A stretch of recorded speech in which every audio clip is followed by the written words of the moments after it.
What is going on, ladies and gentlemen, and welcome to episode 10 of the Review Show, a weekly podcast that we do here at the Whatnauts, where each week we pick something new, whether it be a comic book, movie, TV show, manga, something else, who knows, and we rate it, we watch it, we do what we have to do, we come back here and we talk about it.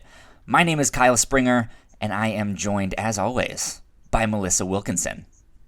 Hi, Kyle. Hi, audience. Yeah! How are you?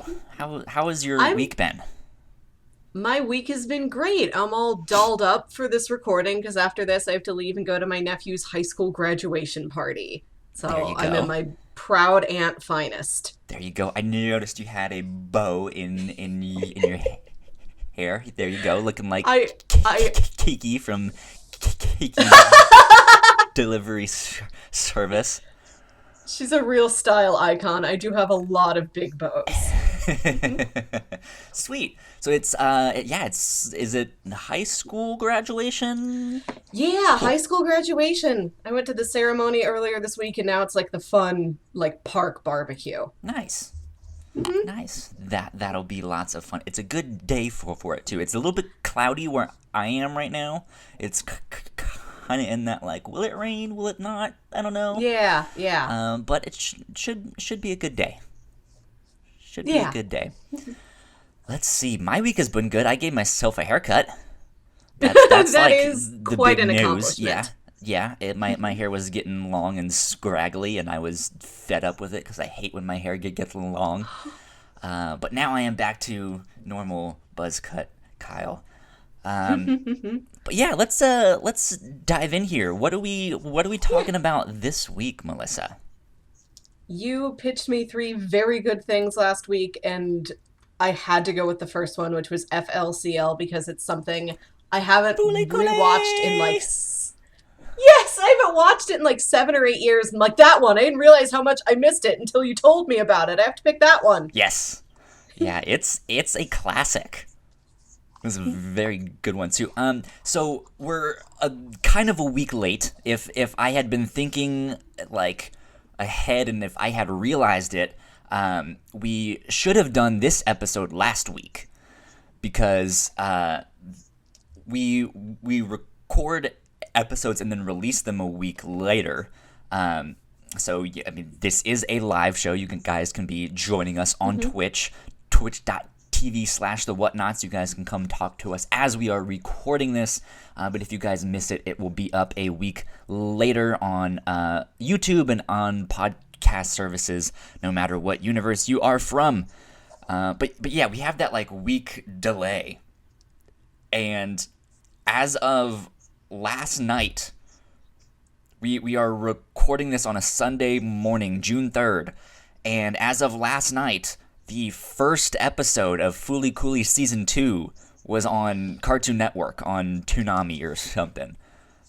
So it would have been nice to have this air at the same time and be hey, Season 2 just started. Go listen to our episode on the first season now. But a week late's not that bad. Yeah. Not as many people probably are going to watch it the night it premieres. Well, this might have a lot of premiere parties, but also might have a lot of people who are oh, dang, that's now? It's June already? Yeah, it's happening. I mentioned it last week, and you had no idea that they were making a second and third season. You were the deliverer of great news, Kyle. That is why you had to pick this one. This was directed by Kazuya Tsurumaki. I believe that's how you pronounce his name. And it was made by Gainax and Production IG. Those were the 2 studios involved. But I didn't realize how long ago this released. It was in April of 2000. Yeah. That's almost 20 years ago. Oh my god! Oh, when you say it like that, yes it is! That's crazy to me. Because I remember watching this growing up and not even really knowing what it was, and maybe I saw it all in order, maybe I didn't, but I remember it just making no sense. I was this is crazy and I like it, but I have no idea what's happening. and I watched it again this week, and it's the same thing. This is crazy and huge, and I love it, but I have no idea what's happening. So yeah, the season 2 just started. It's also going to be 6 episodes. And season 3 is set to air in September of this year, and is also going to be 6 episodes. So yeah, we'll see. We'll see what's happening. I did not get to watch it last night because I don't have cable. But such is life, right? Yeah, we'll get there. So let's see. If we had to give an elevator pitch for this, you might have to help me out on this one. I'm also looking at Wikipedia here, so we can see if we can nail this down. Because, yeah, like I said, this is a show that, like, a lot happens in a very, very short amount of time. And it is, like, the definition of rapid fire. Mm-hmm. Like, I don't know if I can come up with a better word to describe it besides rapid fire. So it centers around this young boy whose name is Naoto. He's 12 years old. I'm reading this off of Wikipedia, and it says whose suburban life is disturbed by the arrival of an alien woman, Haruru, or however you say her last name.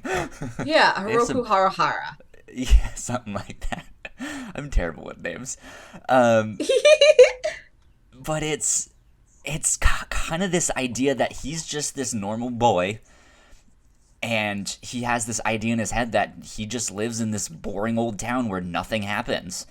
And then all of these crazy things start happening around him. There's this alien that comes to visit him. He gets hit on the head, and there's this portal that is like on his forehead, and it like robots come out of it periodically by this like evil corporation that wants to take over the world. It's so crazy, and he's just like, nothing ever happens here. This is boring. Yeah, it is. It's kind of like a slice of life story that just has a robot fight at the end of every episode, and also one of the characters is an alien. Yeah, it's weird because you're right. I would totally say that this is a slice of life show, or at least that's where it starts out, and then almost immediately it's like, well, not really, but kind of, you know. Like we did an absurdist comedy podcast last week called The Fearsome Morning, and this also has that like absurdist comedy, like magical realism. It's like I'm sitting there watching the show wondering, is all of this actually happening? Or is he like imagining it or making it up? Or is this like in someone's mind? Because some of it is just so crazy. And yeah, like he starts the show, it's just this nothing strange happens here, you know? Nothing out of the ordinary. And so I like, and you have all this like fantastical stuff. I'm like, I wonder if he's just this small 12-year-old kid who's like playing with action figures, making it up. And being like, Well, it's a Lego movie situation. Yeah, maybe. Something like that. I think him looking at all these crazy things and saying, oh, nothing happens around here is very in line with his character, because he's full of denial and crabbiness and resistance to change, and no, this is the way things are. Yeah. That makes sense. That makes sense. So that's kind of the elevator pitch. Yeah. It is, like I said, very, very fast pace. It's rapid fire. It's definitely a show you can watch multiple times and notice new things. Yeah. Especially because of how fast they talk and how fast things happen. It's you to digest this fully, you kind of have to stop it and take it in line by line. But there's a lot. But it's a lot of fun though. Like it's just like nonstop fun. It's good. It's good. Highly recommend it too. Yes. So I think it was coming out early 2000s, so I was like 10 or 11, maybe even 12 or 13 when I was watching it. I would say it's good for young teens. Yeah. Not necessarily for younger kids. I mean, I don't know if they would really understand what's going on, but there No. are some kind of promiscuous things happening here and there. Yep.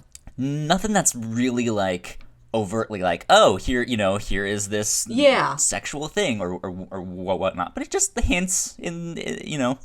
The show is full of innuendo, but very, like, yes, practically no actual activities, yes. which is really interesting and something I don't think I picked up on before. Like, oh, everybody's talking about this, but nobody's actually doing The this. the most like sexual thing they do is a kiss, and that it Yeah. kind of it like that's kind of what the show is based off of too, because they talk about the portal being like, oh, you're this bad kid who did something he wasn't Yeah. supposed to, and it's like it happens right after this girl gives him a mouth to like resuscitate him, and they're like, you kissed her, like, oh my god, like, so yeah, it's kind of fun that way. I would say it's also very heavily influenced by music. They got one Yes. band to do all of the Oh, soundtrack. yeah. I believe their name is The And Pillows. yeah, and point of correction, I think last week I said, "Oh yeah, I love that song by the Seatbelts," and I was wrong. The Seatbelts is the Cowboy Bebop band. Yes, that The is Pillows is the FLCL band. Yoko Kanno's I band. really disappointed like 12-year-old me when I did that. Well, when safety is concerned, seatbelts, pillows, who knows?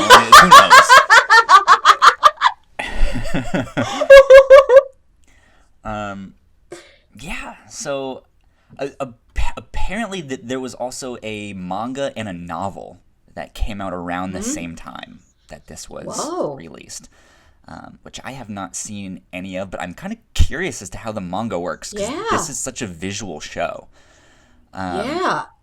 which is also strange, too, because there is a scene where they basically use a manga format, and it looks like it's just showing you a comic book page, and that's like the animation. There's so many animation styles in this show. It's ridiculous.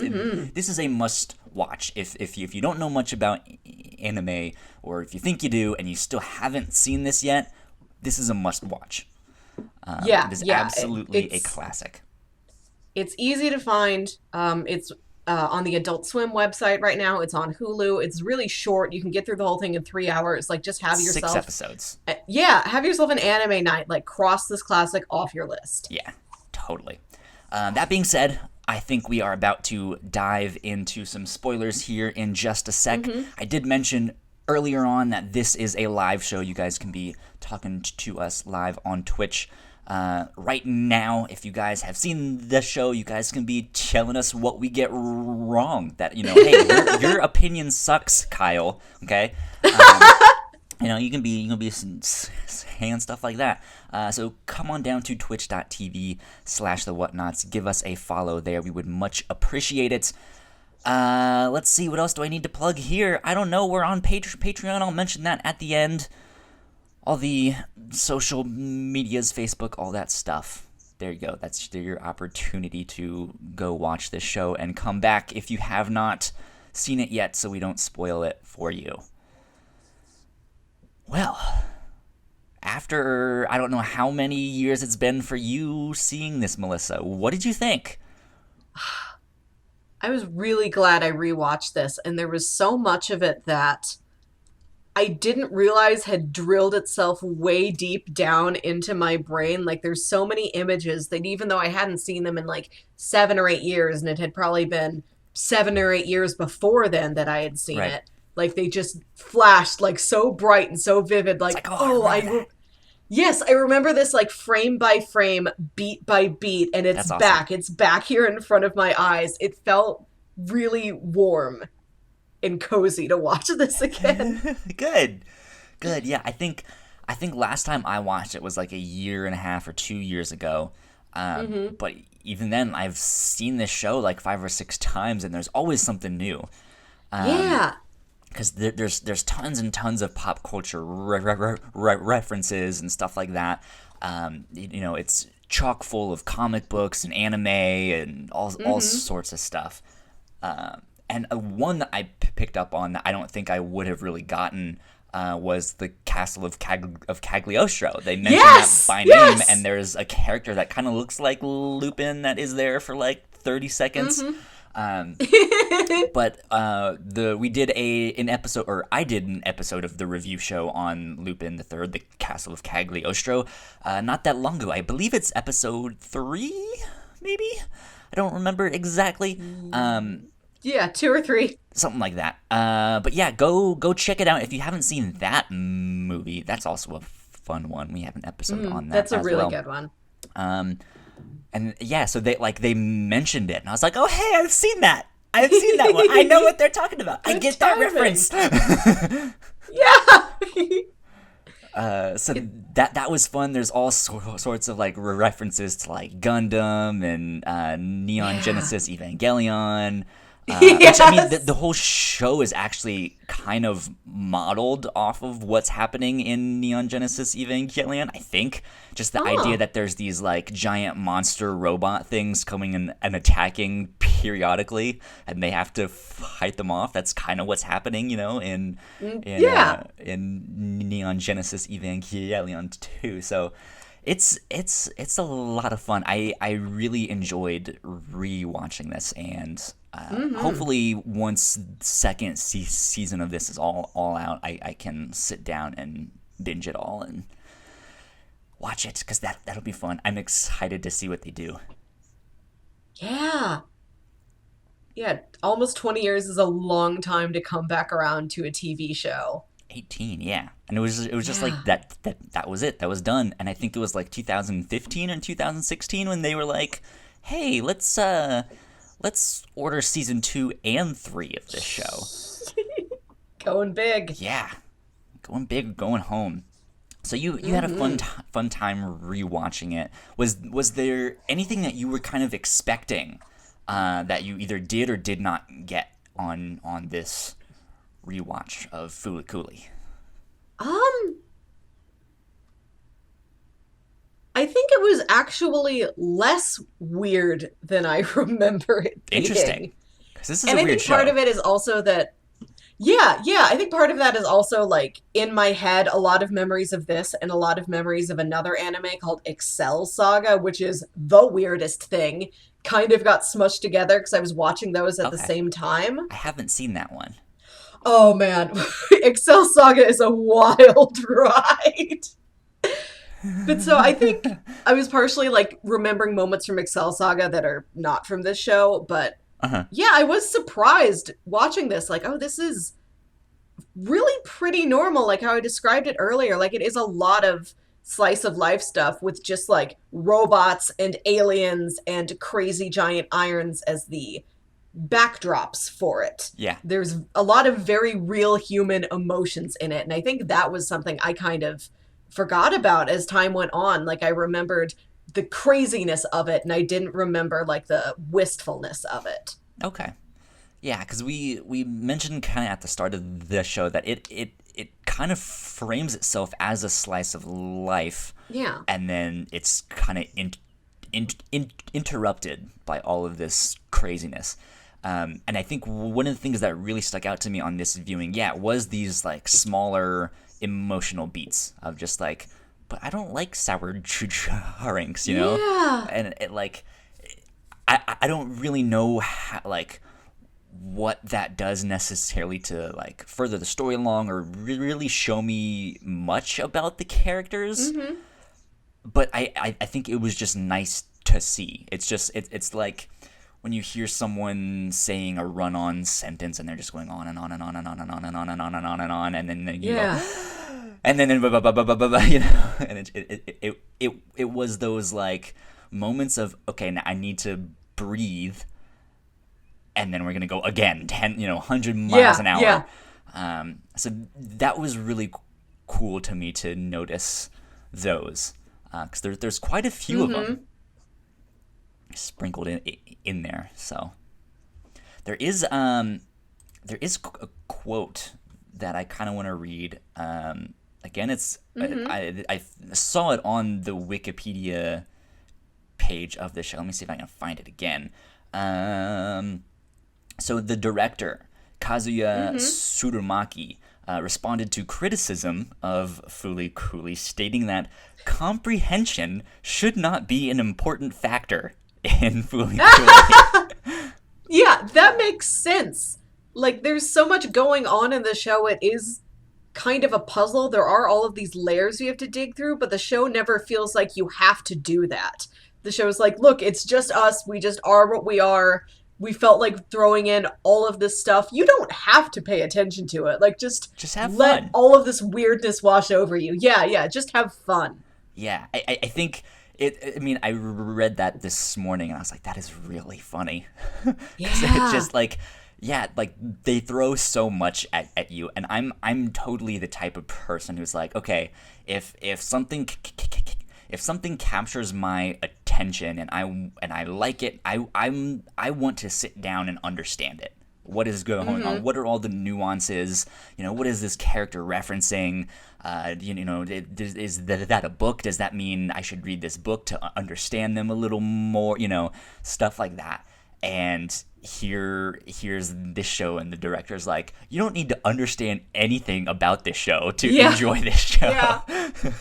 He's like, comprehension should not play a factor. Which is kind of like a different thing. I don't know if I've seen anything quite like it. That's like, hey, you don't need to understand this show or what's happening in this show to enjoy it, or to at least enjoy it in the way that I think most people enjoy this show. Yeah. Right? Because I mean, we can sit here and sound like we know a whole bunch and be like, well, I think when this character did this, his motivation was really, started by, well, and we can try and sound smart, but I think that that's kind of the point of the show, is like, if you try to do that, sure, you might be able to come up with something, but it's like, you're kind of missing the point. Yeah. Like, it's a show about nothing, really. Like, yeah, sure, I mean, there's this, like, weird alien space cop and robots, and there's some kind of, like, space power that they're trying to get and stuff like that. But it's just, like, this show has so many, like punk sensibilities, or like skate culture, where it's just like, we're not gonna do anything that is expected of us. Like, we're just gonna sit here and just make this nonsense, and maybe it has a plot somewhere in there, but who knows? And I mean, is that the vibe that you got? Yeah, I noticed, like, halfway through my rewatch yesterday, like, right around, like, episode 3, like, oh, there's no building tension in this at all. Nope. Like, you can look at, like, the big, medical mechanica iron and figure out, okay, eventually they'll tell us more about that, but there's no rising plot. Like, there's no obvious, clear-cut, traditional plot structure to anything. There's no tension. There's no drive. And, like, I noticed it, but I didn't feel like it was really missing. Like, this is really a show that completely plays by its own narrative rules. Yeah. And, I mean, again, it's in there, but it's not, like, we can dig in and find it, but it, like, again, you don't need that. And I think that's really cool. Yeah. So you mentioned the iron of, it's Medical Mechanica, I believe is the company's name. Why do you think they chose an iron? Because that just, like, that's like, of the craziness and weird things, that seems like the most mundane, of just like, we're gonna have robots and space pirates and all this stuff, and then there's a giant building that looks like an iron. Wait, what? I think they picked it because it's so mundane, it loops back around to being, like, really weird. Like, if there was a giant building shaped like, I don't know, something else. If there was a giant building shaped like a Nintendo controller or something a little bit less common. Controller. Yeah, it's like, it's as weird as you expect it to be, but to have this giant weird object made out of the most mundane object nobody is thinking about, that loops back around and becomes extra weird. And it kind of reminded me of that trend in like the 1950s and 60s here in America to have like the big roadside attractions.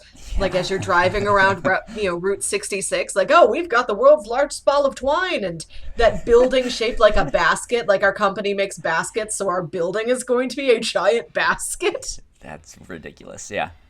Yeah, it does kind of remind me of that too. Just like this suburban Americana, like really straight. Like no one actually comes here. Like the show says, like nothing out of the ordinary happens here. Our town is really boring, but we have this building that looks like an iron. And I really, really liked what they did at the very end of the show where they mentioned that the iron is there to smooth out the wrinkles in your brain and then you won't be able to think. Yeah. That was a nice way to tie that together. Which kind of loops back into this like really craziness of the show, right? How, like, what is something that medical mechanica can do that is really crazy? It's like, oh yeah, take over the world. That's kind of expected. Okay, how do we represent that in iron? Let's smooth out the wrinkles in their brain, and it's like, yeah, it's this odd like that makes a lot of sense, actually. Yeah. It's weird, and it's not weird at the same time, because I get it and I understand it. Yeah. But then, again, we're sitting here like, a giant building that looks like an iron? That's the stupidest thing I've ever heard. Who would do that? So, yeah, I mean, it's... Like, I guess the whole thing with medical mechanica, most of that actually went over my head. Of just like, I didn't catch it. I didn't know what they were up to, other than that they're this weird building and they're possibly doing research into this NO portal. Mm-hmm. And that was kind of all I got from it. Yeah. So to hear them say that, and then to see it reiterated as I was skimming through their like the little Wikipedia page thing, like they're actually trying to do away with all thought. Is what they're it's like some 1984 Big Brother type of thing. So let me ask you this then: how do you think that kind of plays into this world? Right? If that is their goal, to eradicate all thought, I don't know their place in all of this. I think they seem like they're kind of a sideshow. His problem is that he's kind of like Naoto, his problem is that he's kind of stuck at being a child. Like I think the whole thing about how he doesn't like sour drinks and he doesn't like hot curry is like, when you're a little kid, like your taste buds aren't that developed. Like, of course, those things are like way too strong and you don't like them. And it is as you get older, as you get to be, I think, how old is he? Like 11 or 12? 12. Maybe that is around the time where your taste buds are developing and you might be liking that stuff. But he's like, no, I don't like it. I'm not going to try it again. Like, don't make me try it again. Like, he's really stuck exactly where he is and he's not advancing. Like sort of stubbornly, like dragging his heels along towards adolescence. And so he's not really stopping and thinking and like contemplating and looking inside of himself about, what kind of changes am I going through? Like, what's my future going to be like? So yeah, nobody's really thinking that much about anything around here. Nobody's doing any real serious contemplation. He's kind of pitted against them, though, because they're the ones that kind of summon those giant robots, and they pop out of his forehead like a big zit. But so he's kind of the protagonist to Medical Mechanica's antagonist. Yeah. So if they're trying to eradicate thought, doesn't that kind of infer that he is the one that is like championing thought? And like, hey, do what you want, and like think the way you want to think. I mean, because he might be a kid, but he has another way to look at it would be he has his own thoughts, where all of the adults are exactly the same. They all like spicy food. They all like these adult beverages and stuff with carbonation and stuff like that. Why do I have to fit in that mold? I mean, That's a good point. that's kind of what I got from it. Yeah, there is nobody else who really thinks the way Naota thinks. There isn't anybody else that comes to the same conclusions he does. Nobody has his same perspective or his same taste about anything, and he is such an outlier from the rest of his family and his classmates. Yeah, they think he's dating a high schooler. He has this like live-in maid who's an alien, and he has a robot housemaid as well.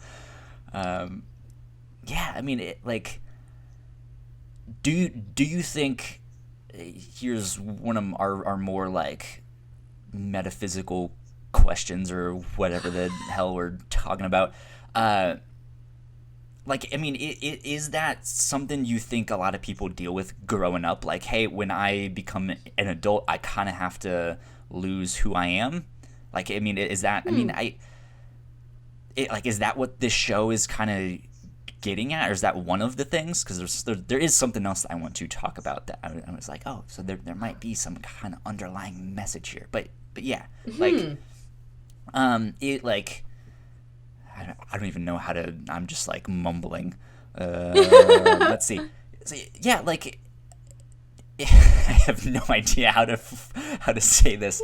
Yeah, I mean, is it saying that like adulthood is kind of the loss of free thought or growing up, or is it like is Medical Mechanica trying to get Naota to grow up? I think they kind of are, and that they're trying to get him to break out of his cycle of doing everything the same way and at least like appreciate and notice and recognize change. Like, at least know that like change is mandatory, and like maybe you're not doing it right now in your life, but at some point you will. Like, change will happen, and it's okay. You pick yourself up, you readjust, and you keep moving forward.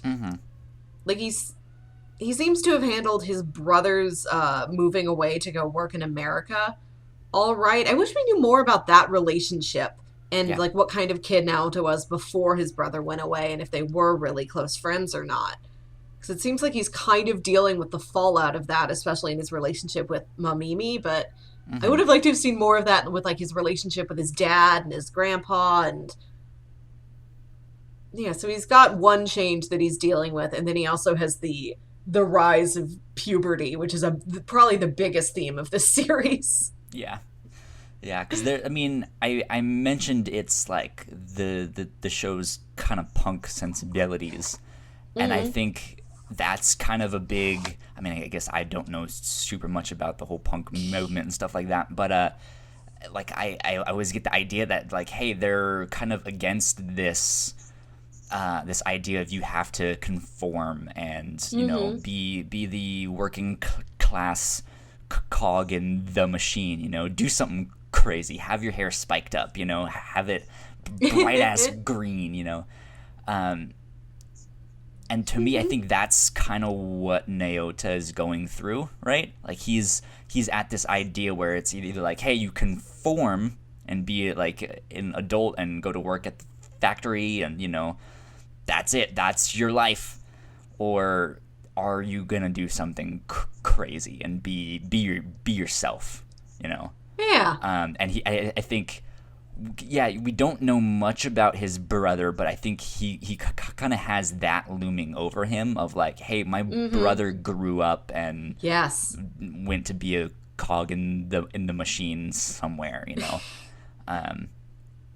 And was it work or school that he left for? No, he's a baseball player in America, and I don't know if he's like a college baseball player, a minor, or a major, whatever. But yeah, I don't know if I'd call that like a cog in the machine sort of role. Like I think his brother went off and did like a big impressive thing, and he doesn't really know what his future is going to be like compared to that. I do remember them mentioning he played baseball. Which is funny because then he's so bad at baseball. Just terrible at baseball. So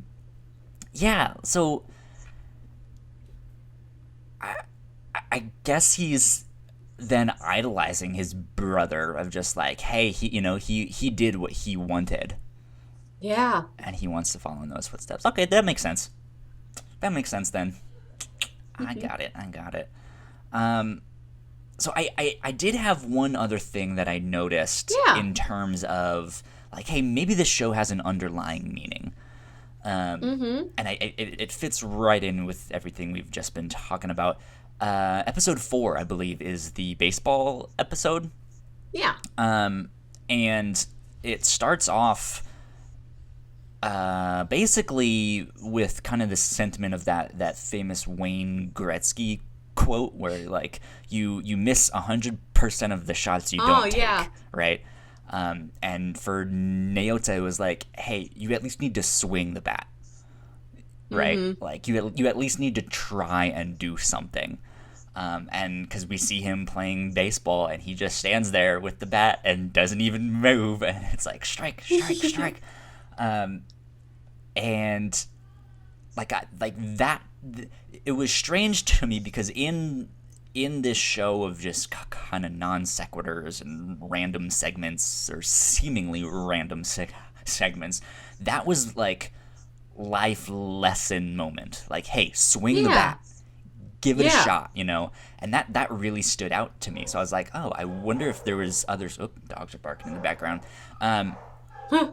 So I was wondering if, like, did I miss something in the other episodes? Do they also have these smaller little life moments of, like, hey, swing the bat? Or, hey, I don't know.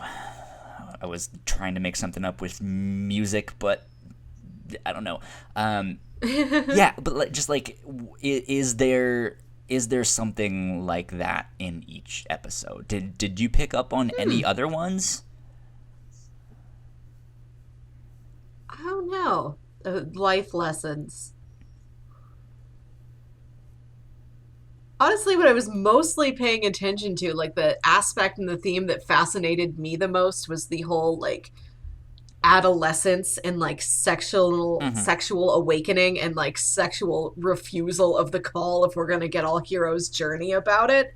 Because like after we did Much Ado About Nothing and Strangers in Paradise, which are both very sexual stories, and then I talked about how The Fearsome Morning has this weird like absence of it, like Bradley was the 14th sexiest man alive, but then nothing came of it. Like nobody has relationships with anybody like that. That's what I ended up paying the most attention to while I was watching FLCL. And how it real fast, if you guys want to go hear our old episodes on all of those, you guys can go to thewhatnauts.com.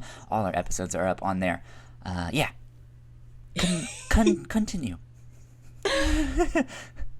I liked how this was it could have been a harem anime, but Naoto just refused. He refused. He wanted no part to do with anything.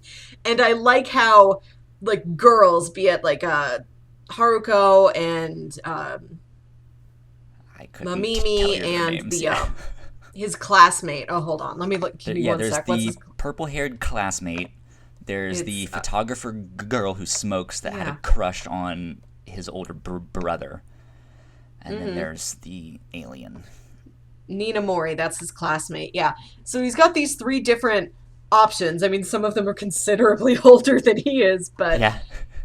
So that's weird. But that aside, like, he's got all these different women he could be pursuing at whatever level he wants to try, being like a 12-year-old, and he doesn't want to. Like, he wants no part of it. Like, there's like the one that's like the older woman that he like has absolutely no business being with, but if he goes after her, it's like the cool factor, right? It's like, ooh, he's this young guy, he's this young stud, And then there's the girl who had a crush on his older brother, who's like a little bit older, but not enough for it to really matter. Like, well, I guess it does because she's in high school and he's in like elementary school.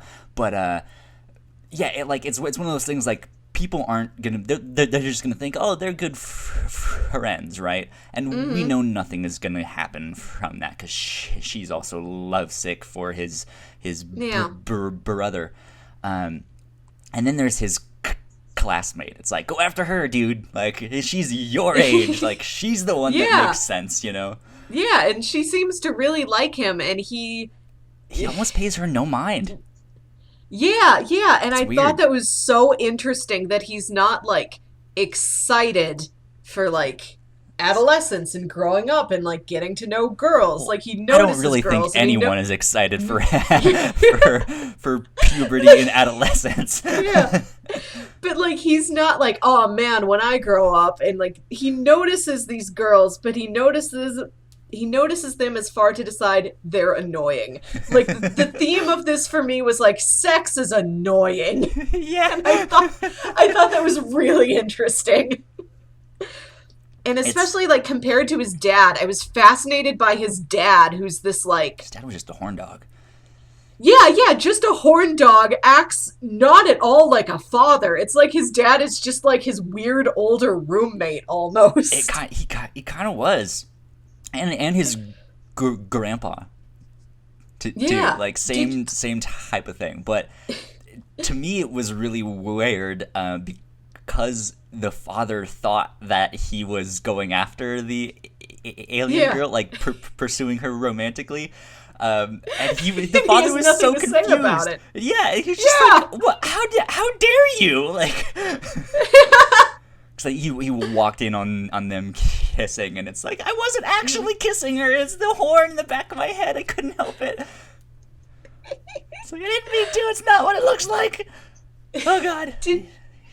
Speaking of, like, other old Toonami classics, did you watch any of the Tenshi shows? I've seen Tenshi Muyo, yes. Okay. This reminded me a lot of that, in that it's, like, normal suburban kid, or I guess Tenshi lives more out in, like, the country, and, like, a dad and, like, a crabby grandpa, and then all these ladies, and some of them are aliens, come in. Yeah. Whereas in Tenshi, it's definitely a harem show. Totally. And the dad is, like, kind of playfully flirty, but nothing actually happens. But here, it's like, he's no, more, like, I refuse to let... He's more happy for his son. Be like, damn, son. Yeah. You get him, tiger. get all those alien pirates and princesses. Yeah. And then this show, it's like Naoto refuses to engage with any of these ladies. And his dad is, like, really trying to go for it himself, and then the crabby old grandpa is pretty much still the crabby old grandpa. Yeah. And I thought those were just really interesting, like, juxtaposed next to each other, especially because they were both on the same network at, like, the same time. And I don't know if I ever, like, put those two together when I was a kid. Yeah, when Tenshi was airing originally, I never watched it. I was big into Dragon Ball Z and Gundam, and Tenshi was the ones like, there's girls on it, it's about kissing, and, you know, it's about love. I don't want to watch that one. Oh, I see, and I was way more into, like, the Tenshi and the Sailor Moon than I was, like, Dragon Ball Z. Yeah, I was like, I want to see people fight and beat each other up, and giant robots. It's gonna be great. No, I wanted to see alien princess dresses. I don't want to see that or people making out. It was weird when I was that age, which is kind of how Naoto feels, right? Yeah. Like, he just wants to do his, like, normal kid things, and you know, when he's pushed into these adult situations, he's just like, this is weird. I don't want to be here. What the hell am I doing here? You know? Yeah. So, interesting show. Yeah, I really like Naoto as a character and how he's so reticent to do anything. Definitely. Like, he's upset that the world around him is so normal, but he's not doing anything to change it, and, like, he has all these opportunities and he refuses to take them. Yeah. So let's switch gears here and talk a little bit about the art and the animation. Oh, yes. Because this is also action-packed with all sorts of stuff. Mm-hmm. I don't know. I mean, it was a collaboration between Gainax or Gainax, I don't know how you pronounce it, and Production IG. I don't know how much outsourcing they did, but I feel like they did a lot of it on purpose. Huh. If that makes sense. Ooh, yeah. Because you get so many different art styles and different like I feel like they were just like here's the outfit he has, but do this in your style. Like here's the character design, but do this in your own style. And they outsource to different animators and stuff like that. Because you go from, like we mentioned earlier, the like manga comic book format where it's kind of this black and white drawing, and you see the panels and stuff like that, and the camera just shifts from panel to panel. To like in anime with like bigger eyes and they're kind of glowing and it's cutesy, to this like forced perspective, almost like fisheye lens, kind of grungy like skate video type of thing, almost horror story kind of thing, and back to like this really shaky line drawings and flat color. Like there's so much, and it's like there's almost not a consistent art style, which again is usually something you don't see. I don't think I've seen anything else like that. I've seen art styles change if it's like, okay, we're now in a dream state, or this is a flashback or something, but for the most part you don't see the art style change that like at all, let alone this much, right? So how did that shape your understanding of the show? Did it add to I don't know if add to it's more of a vague question, but like how did that impact your viewing of the show? I think when I first saw the show, probably on Adult Swim when I was like 12 years old or something, that is How dare you? You're not an adult when you're 12 years old. Who do you think you are? Naoto? Goodness. Some kids, man. What stuck out to me the most was the art style, and like that's what made me remember this show for as long as I did. And like I said, it was just now that I was rewatching it for the first time in years that I picked up on a lot more of the story elements of it, but it was always like the art and the weirdness of the entire thing, the visual weirdness that always stuck with me. So I think that does a really good job of immediately making this strike out at you, and it just sticks on you. And it's later that you'll circle back to it and like look more at the nuances of the story. Yeah, it just sort of gives you the vibe of, don't expect anything here, because we're not going to give you exactly what you think is going to happen. Like, we are doing our own thing over here completely. Like, have fun trying to guess what we're going to do next. You're going to be wrong. Yeah. It's an art style that I think is very much in your face, and that like it stands out above the rest because it's not trying to blend in or have you focus on the story, or like it's very much competing with the potential plot or the character development. It's like, hey, look at me, pay attention to me. So I think that's part of why it stuck out for me. But yeah, like I had something I was just about to say, and my mind went completely blank. I will say that I think the visual thing that stuck out to me the most, that I remembered the strongest from when I first saw the show, was it's in like the first 5 minutes of the first episode when Haruka has like knocked Nota over with her bike, and she's like kind of crouched there on the ground freaking out about it, and her body stays exactly the same, but she is moving all around the screen like she is one static model that's just being like drug around and like spun and rotated. I've never seen anything else like that, and it's just so strange that stuck out to me. But also what I really remembered was towards the end of that same first episode, when like Mamami is standing on the bridge smoking, like Never just knows the light, like that, and like the lighting of the scene, and like the way is the sun is like just barely set over the horizon, like it's just that like green glow of dusk. And that's not a weird thing, that's not a comedic thing, that's one of the things that hits more of like the poignancy and the emotion of this story, that's something that also stuck out to me like really strongly, and that's another image that has been Yeah. something I've carried with me for years now. Yeah. Yeah, it's a lot to unpack. Mm-hmm. I I'm wondering if I'm wondering how, like, because I asked you how much it impacted your viewing, and I mentioned that it is like it's kind of competing for the thing. I'm Mm-hmm. wondering if the art alone, like the art styles alone, like by itself, if that like says anything. Because I mean, it pulls influences from Mm-hmm. all over. So I'm wondering like what kind of what were the manifestos of all these different art styles? Blah, blah, blah, blah, blah. Something an art kid like me would say. Um,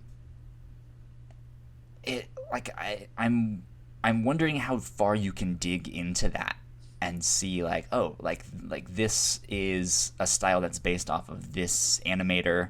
Here was his like super famous show. This is what this show is about, and it's about like midlife crises and stuff like that. So did they use that art style during a scene when the father was like having that Mm. moment of like, oh, my son is also after the same like woman that I'm after, that I'm Yeah. pursuing. Um, like this is me like like really trying to dig up stuff where there may be absolutely nothing there, Yeah, yeah. And but that's something I thought about too. Like the manga scene. Why is that the scene that gets to be in manga style and not any other scene? And yeah, I think you've got a decent point about like that's a scene where he is communicating with his dad. That's like the introduction to his dad. And I think in Japan, manga is just as much of an adult thing as it oh is a yeah, kid thing because that's totally. such a commuter culture and people will like sit there on the train and they will read all of their manga the way they would read a newspaper. So I think that is a good medium to sort of unite all the different perspectives and all the different characters in that scene. But that is like Totally. that's just something I'm guessing at. There may be like, oh, we haven't done anything crazy in a couple minutes. What can we do? Because well, they kind of address it later on in the show where they're like, Yeah, "How come we haven't done another scene like that?" Well, it's expensive and it's a yeah. lot of work. you know, Mm-hmm. it's a lot more work than you would think. Which I did like when they broke Yeah. the fourth wall, which they do Mm-hmm. multiple times. Um, Yeah. So something that also stood out to me with the artwork, I guess not necessarily with the artwork, but the production behind the show. It's really Uh-huh. weird because this show, in my mind, not only is it a classic, but it's still new. Like in my mind, like when we mentioned it at the start of the show that this came out basically 18 years ago, like almost Yeah. 20 years ago. That like saying 18 years seems super far away, but Yeah. the show, like I remember the show so fondly and so I get it, like it's so right there at the front of my mind that it seems like it was like a year or two ago. But rewatching Yeah. this, it's in that square format, right? It's Oh, not yes, it's it not is. 16 by 9. It's not the widescreen stuff. And I was like, that Yeah, that you're really right. like I guess I didn't notice it when I watched it like 2 years ago. I didn't think anything Mm-hmm. of it, but I turned it on and immediately I was like, "Oh, do I have a setting wrong here?" And I don't know. I think that just kind of comments on the show of just like, hey, here's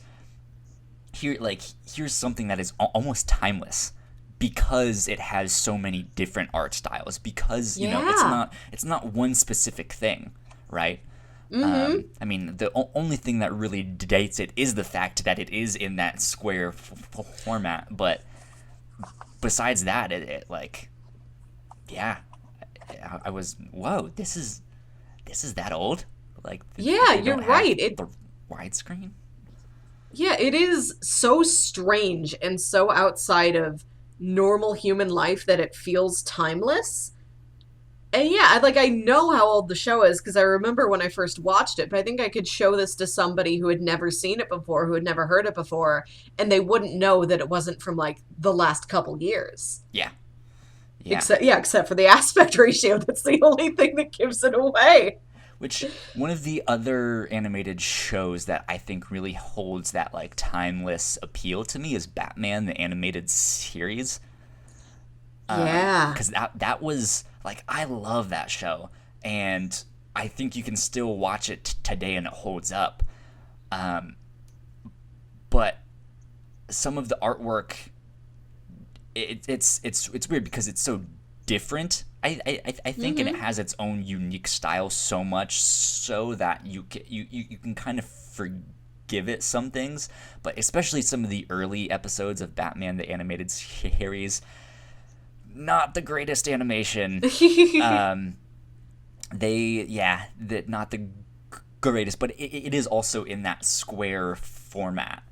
And so to like it's weird to kind of compare those two shows in my mind and be like, I still think Batman is timeless, and that show will forever have this like golden spot in my mind, but I can still recognize that it's dated. It was coming out in the early 90s. The artwork and animation is not so great at certain times. You can tell when they outsourced it, whereas this is almost this could have been made 2 weeks ago.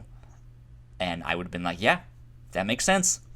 That's fine with me. That, Yeah, checks out.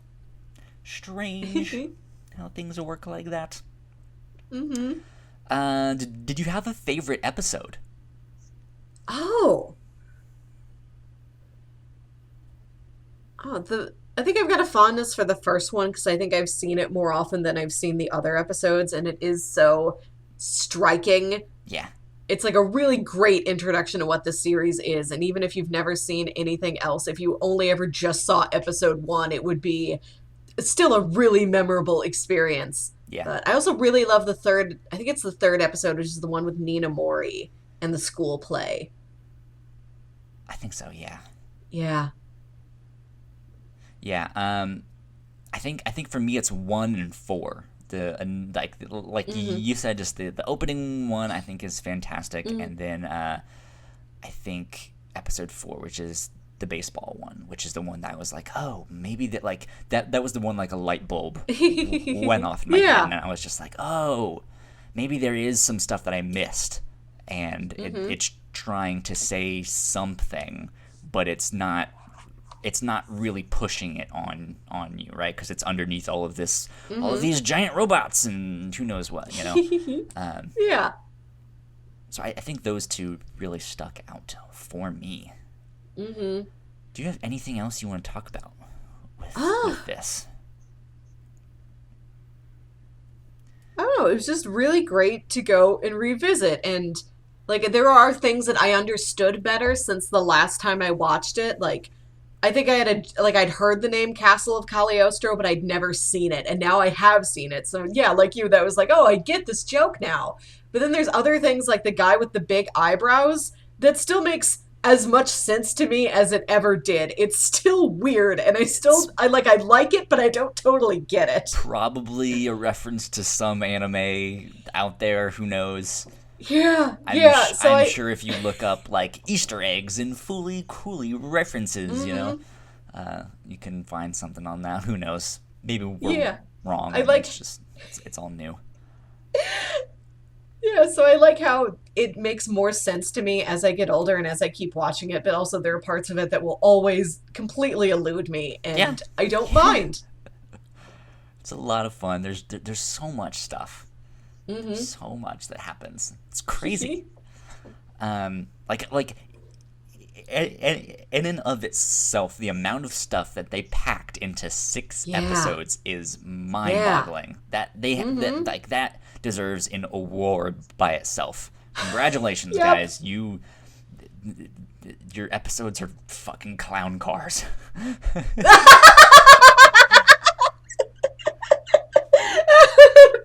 That's it exactly. Yeah. They just get more stuff just keeps coming out, and it's just like, who Is it? How is it that big? What? I don't... Oh, okay. But yeah, it's good. It's fun. I recommend it again if you've made it this far and still haven't seen it. Go watch it. I mean, again, we probably spoiled the mess out of it, but it's a show that we also had no idea what was going on in the show, because that's just how it is. But yeah, I recommend it. Go watch it. Go have some fun. It's on Hulu. Go check it out. Melissa, it is your turn to pitch this week of what we will be talking about next week. Yes, and you said at the beginning of the episode that you wished you had thought through the weeks and, like, scheduled this episode for a different time. I did look at the calendar. I did think about things. Okay. So what I pitched today, we will record next week, and it will release around Father's Day. So I have 3 Father's Day inspired picks. Perfect. They are all movies, but they're 4 movies of really different kinds. Sounds good to me. So pitch number 1 is, in my eyes, perhaps the greatest story ever told about fatherhood. It is an animated classic that defined a generation, and it is a Goofy movie. Hell yes! I fucking love the Goofy movie. It's Dad, probably get a perfect cast. Yeah, it's like wall-to-wall classic moments. It's probably my favorite Disney animated movie of any kind. I thought you were cool. You mentioned you like Lost, and you mentioned you like the Goofy movie. The Goofy movie is probably my favorite Disney movie, so underrated, 100%. Yeah, Emperor's New Groove. Oh, that's also a really good one. It's a good pick for later. I'll file that away. So for anyone who hasn't seen Goofy movie, what's the elevator pitch? Okay, it is about Goofy and his teenage son, Max. And Goofy tries to drag Max along on a road trip to his favorite, like, old fishing destination. And Max doesn't care, and he just wants to try and divert his dad to take him to a big concert in Los Angeles. Yes! And it's got the best music. It does. It totally does. Mm-hmm. Cool. That's a good pitch. What's pitch number 2? Pitch number 2 is inspired by my own father, who is the person I get all of my taste from. And this is one of my favorite movies he sat down and, like, showed me when I was a little kid. Mm-hmm. And he really got me into comedy, and he got me into sci-fi, and he got me into musicals. So, one movie that encapsulates all of those is Young Frankenstein. Okay. Mel Brooks's Young Frankenstein, starring Gene Wilder, Peter Boyle, the guy with the eyes. It's all in black and white. It has been turned into a really fun Broadway musical that I got to see once. Yeah, and it is a comedy classic. I think it's often hailed as, like, one of the funniest movies ever made, and it is super great. Mel Brooks is hilarious. Mm-hmm. And then pitch number 3 are movies I have not seen before. These are some of my dad's modern favorites. These are things he's gotten into recently. Another thing my dad really likes that hasn't rubbed off on me quite as much is action movies. Mm-hmm. And so he keeps talking about these, and, like, most of the times I see him, he's like, you know, I bought those Blu-rays if you ever want to borrow them, if you ever want to check them out. Hint, hint, and nudge, nudge. This might be the time to do it, to watch John Wick 1 and 2. Okay. Yeah. John Wick 1 and 2 is pitch number 3. Pitch number 2 was Young Frankenstein, and pitch number 1 was a Goofy movie. I don't know why I said those backwards, but I did. Those are good ones.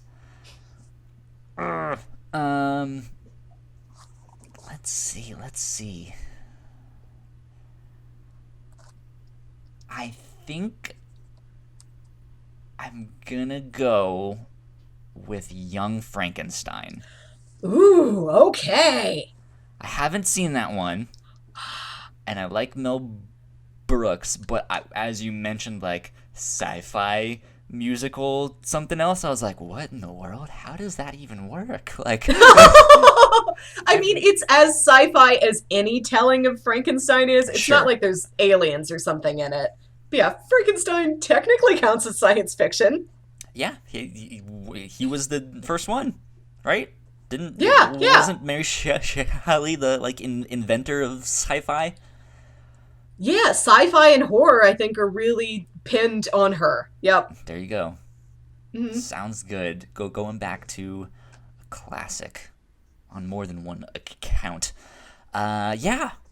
Young Frankenstein by Mel Brooks is what we will do Yeah, next week then. awesome. I think that'll be a lot of fun. Cool. Sweet. Well, that said, thank you guys for joining us here on Twitch. If you guys caught it live, if you are listening to this on YouTube, leave us a comment or something. Tell us, I don't know, tell us what your favorite episode of Fooly Cooly is. Yeah. And somehow, What's your favorite? What's your favorite, like, weird little non sequitur joke? Like, I love the bit at the beginning, like I talked about, where her model is static and it's just dragged all over the screen. What is anybody else's favorite joke? Because there's 10,000 to pick from. There you go. Do that instead. That's a better one. Just write a random line from the show in the YouTube comments. Or you guys can leave us a review on iTunes or Google Play or all that stuff. We could actually use some brand new reviews. I don't think I've mentioned that in a long time or since relaunching this show as the review show. All of the reviews that we have were for the previous iteration of this podcast. So we could use some more reviews. But more importantly, if you are a current subscriber to our show on iTunes, pay attention. You can continue staying subscribed to that feed for now, but there is a good chance that we will hide that feed from iTunes. Reason being is because you can now get all of our shows separately on iTunes. So if you like one show but you don't like the other one, you can subscribe to whatever one you want and you won't have to clutter up your feeds. So please, if you guys can go subscribe to those shows as well, subscribe to the review show specifically on iTunes. That'll help us out a lot, and you guys can give us a review on that show as well. But yeah, do all the social media actions that everything else has you do. Like, share, subscribe, sell your soul, tell your neighbor, whatever you need to do. If you guys enjoyed this show, we do have a Patreon. We would love to have your support. Making these is a lot of fun, but it is also expensive. So if you guys want to support the shows and like what we do, you can throw us $1 over at patreon.com/thewhatnauts. But if not, that is A-okay. We just want you to enjoy the show. But again, if you don't have money, reviews help. Sharing the shows help. Retweeting helps. Telling a friend helps. Words are free. Words are free, but we like money. Give our money-hungry, grubby little fingers all of your money.